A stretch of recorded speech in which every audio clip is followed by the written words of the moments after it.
What's going on, beautiful people? I wanted to share a few things you might have around your house already that maybe you didn't know you could grow food with. So, any tuber, like potatoes, sweet potatoes, there's some other stuff, yams, true yams, taro, etc. Most of the tubers, you can literally just stick them in the ground. That's what they're designed for, and grow new stuff. So some of these, like potatoes, will shoot up little sprouts, and you can see little spots on them or little shoots coming out. That means they're definitely ready to go. You don't need to wait for that though. You can just get them in the ground and they'll start doing that probably quicker than they would sitting on your counter or in your cabinet. Another thing might not be so obvious, but it's pretty obvious, hopefully, is fruits. So chilies are fruits, tomatoes are fruits, regular things you think of as fruits, even dried fruits like dates.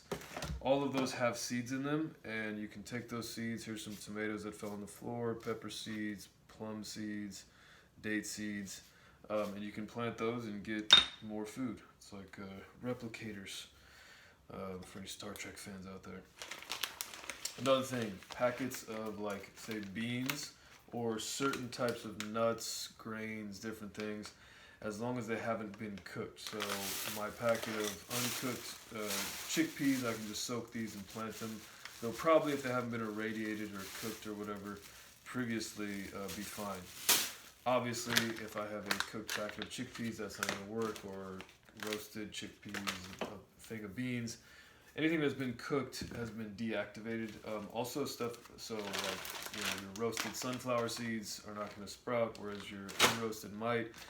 Also things that have been stripped of their hull or their outer hull, in this case rice, where the germ and that bran has been removed, not going to sprout.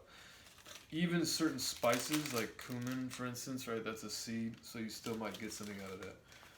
In addition to all that, other root structures like allium, so the bulbs of garlic or the bottoms of green onions, you can plant all that stuff.